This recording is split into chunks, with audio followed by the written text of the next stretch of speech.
Folks, after watching my English video, that is the wisdom aspect of Kalki, one of the viewers asked a very interesting question. I really encourage people to ask such questions because then I'm able to present the information spread all over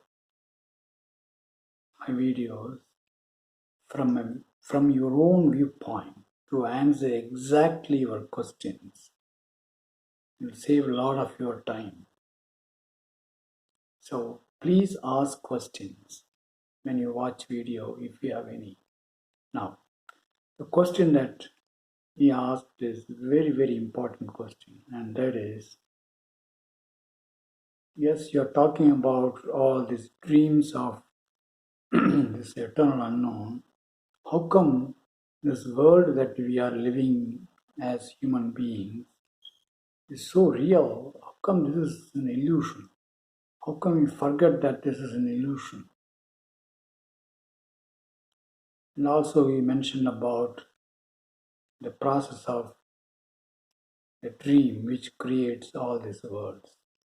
So I'm going to talk about answers to these questions without going into details of various worlds like kingdom of heaven or world of gods or the human world that all human beings live currently, and answer this question. I'll later talk about the details of these three worlds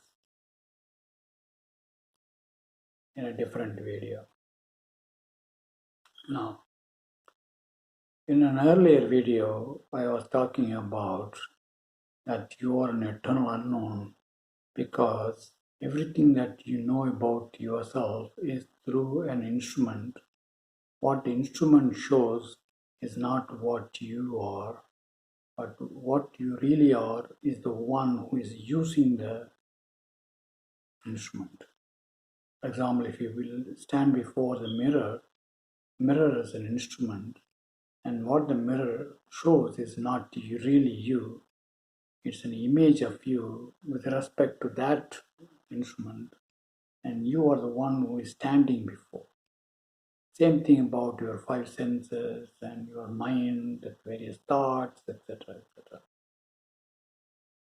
So, all the things that you know about you are relative truths, relative to that instrument. And independent of that instrument, you don't know anything about yourself. And that is what I call eternal unknown. You can never know about yourself independent of an instrument. Now, imagine that this eternal unknown, along with its energy or Shakti, is together, they are together.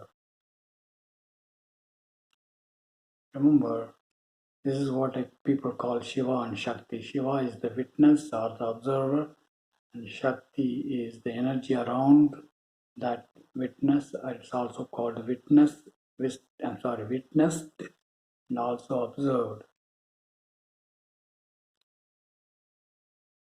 Now, when the witness and witness are together, this is what is called heaven, kingdom of heaven. Then, for some reason, which I'll talk about when I talk about the details of the three worlds, the energy, the Shakti, builds a nest around itself, around this eternal unknown.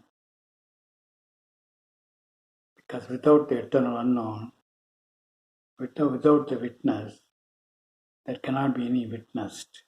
For witnessed to be witnessed, there has to be a witness. So it creates a nest around this eternal unknown.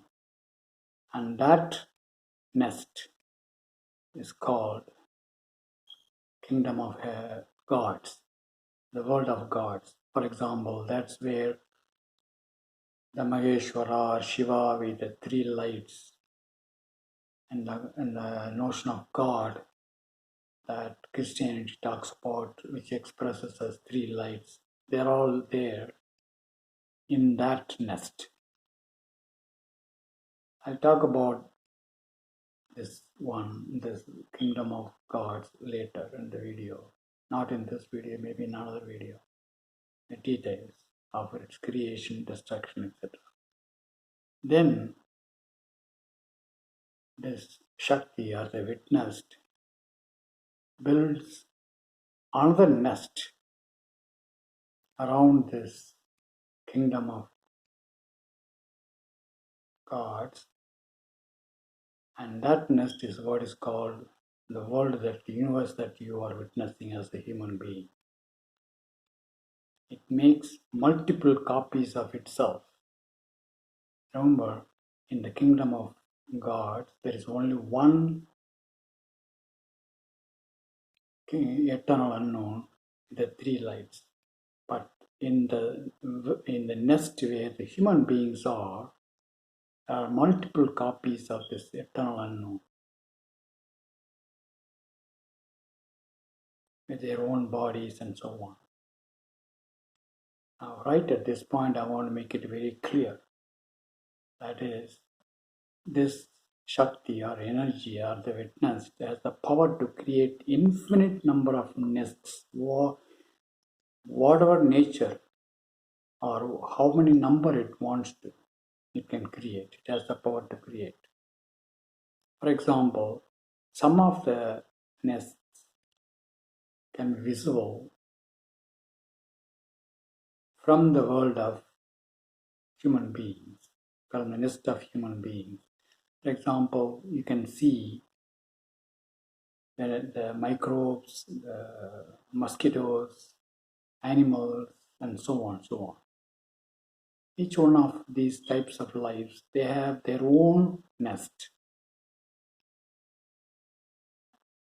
And you are able to see them because you share or they share something with you, or you share something with them.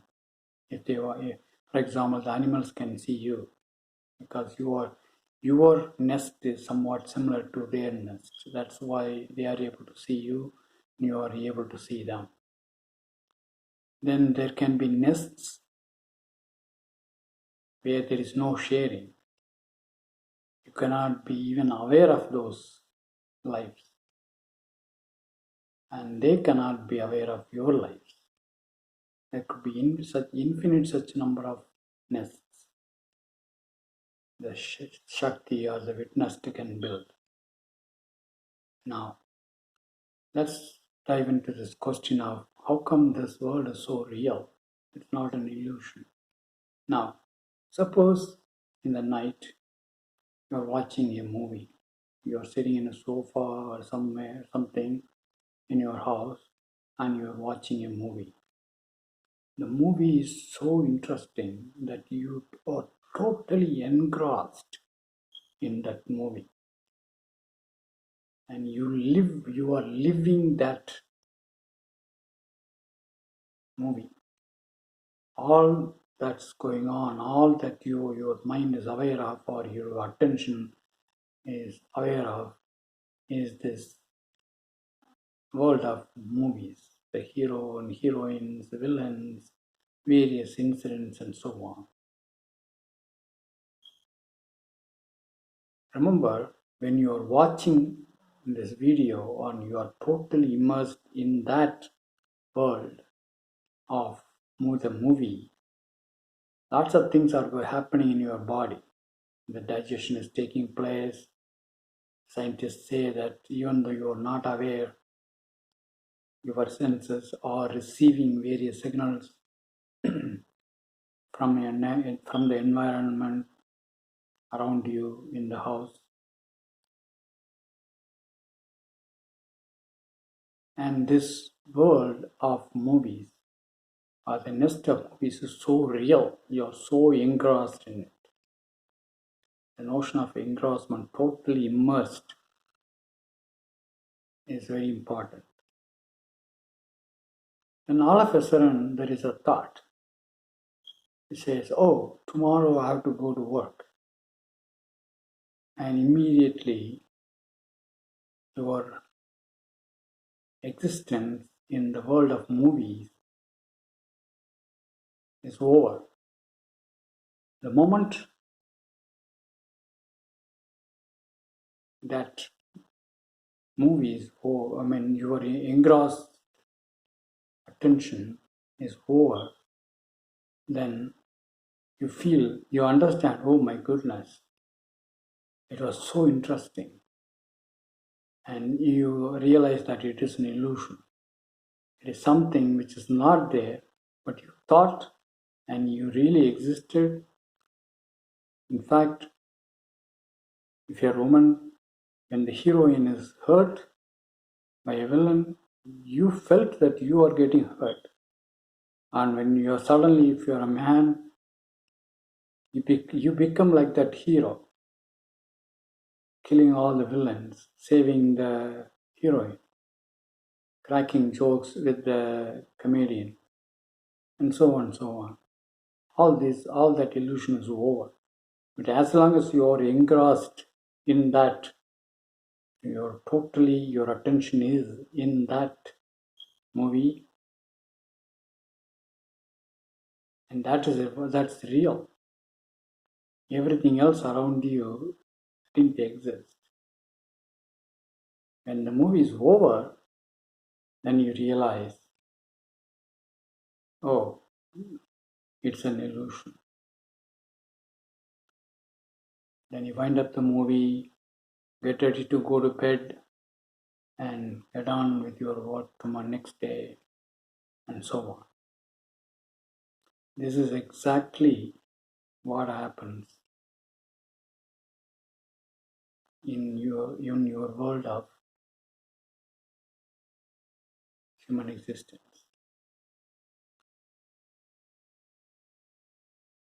When you dream, for example, the night, your world of this waking state is not existing. That world of dream is so real, you're so engrossed, and so on. But finally, when you die, you leave this nest of human beings' waking experience, this universe that you are living in. Then you land in the nest of the kingdom of gods. I'll talk about that in another video. I have talked about this earlier, but I'll present the details of how you're landing there in another video. And when you are leaving, when you are in the process of leaving, that is, you have no more connection with your body, and you're totally living in your mind, and then suddenly that also is lost. Then you are for the first time realizing that this universe that you lived as a human being is an illusion. But you cannot come back and tell everybody.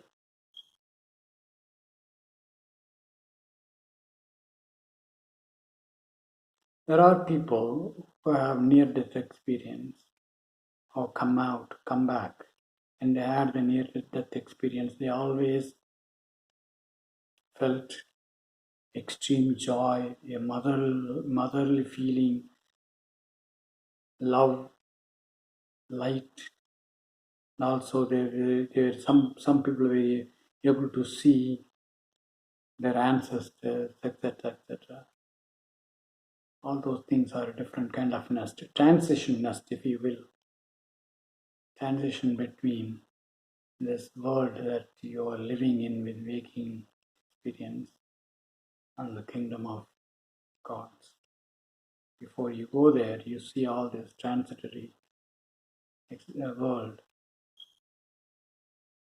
And at that time, as I said, it will be very clear to you this world, the universe that you have been living is an illusion, but you cannot come back. Most of the people won't be able to come back to tell other people.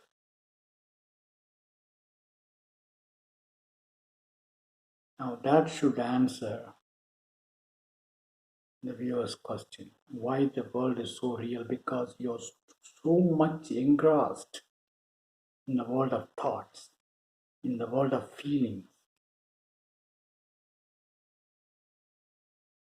in the world which appears to be existing because of the five senses. The child, the newborn child, as I have always been saying, has all those senses, but they are not operating, they are not started operating in full form. So they don't have this hang up of thought-based notion of yourself, or the child does not have thought-based notion of itself, notion of himself or herself, and that's why it smiles so lovingly.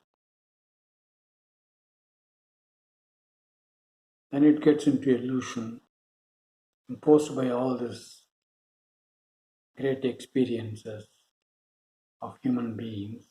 They impose all these things on the child and they create a new being to experience this illusion. They may make sure that that child is made to live this illusion that they have been living, and so on. Another very important thing I want to bring out here. When this eternal unknown and with its Shakti alone exists in the kingdom of heaven, there is no space because they are together. It is. I'll talk about that later, about its appearance as a darkness. There is no space. That's why that state is represented in the Hindu tradition or Saivism, specifically Kashmir Saivism, the dot, the black dot, the no dimension. And there is no time because there is no space, there is no separation, there is no change. Only when there is a change or you are viewing something which creates a change around you, there is notion of time. When there is no change around you in anything, that there is no time. Concept of time doesn't exist. That's why the state of the kingdom of heaven is spaceless, timeless. Whereas the next level nest, where this Maheshwara, where three lights, etc., exist, there is space because all these lights are existing, spreading everywhere, and they are changing, and that's why there is a time concept in the kingdom of God. And when, in addition to these three lights, human beings have this senses or the energies in the seven chakras in their body. I'll talk about the seven chakras in another video in detail. They see changes all around them, sun setting, rising, people getting old, and so on, so on. Wind blowing, trees falling. Then there is the notion of time. And the space is nothing but the imaginary space within that nest. It's a bubble. That's why in one of my experiences, I saw the whole world is my own dream, which appears as a bubble. When I'm outside the bubble, it looks like a bubble, a finite bubble. But when I go inside the bubble, it becomes infinite. Now that's what you are experiencing as the eternal unknown. When you are in this nest in the bubble, it appears to you as an infinite thing with the time and space and so on. So basically, there is no space and time. Space and time are imagined realities.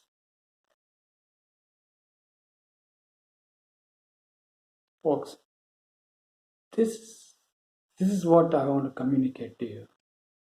But most of you will not listen to me. Just like it is said in the Bible, I think it's in the Old Testament, that when Moses went to Mount Sinai, meditated, and got the Ten Commandments from quote unquote God, and came out to teach the people of Israel. They were all dancing. They have created their own gods in between.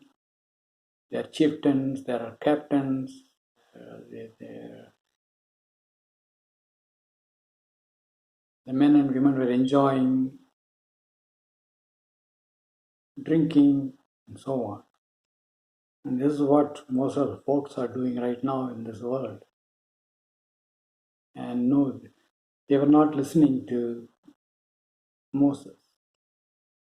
And Moses shouted at them. And the various captains of this crowd said, Moses is not the right person. We are the real heroes. We can provide you happiness. You can have fun in the world. And that's what you are having now. All these the presidents and prime ministers ruling, separating the countries, dividing the people based on countries, and all this pastors and priests dividing people based on religion. They're all having fun. They're all captains, chieftains, and hardly anyone is listening to the thing that Moses wants to communicate, what he learned in Mount Sinai with God. Okay, now I think I've answered the question of this viewer. And in the next video, I'll give details of the kingdom of heaven, the kingdom of God, and the kingdom of humanity. They're all together. And that's what I want to talk to you folks. Talk to you soon on another day, on another very important topic.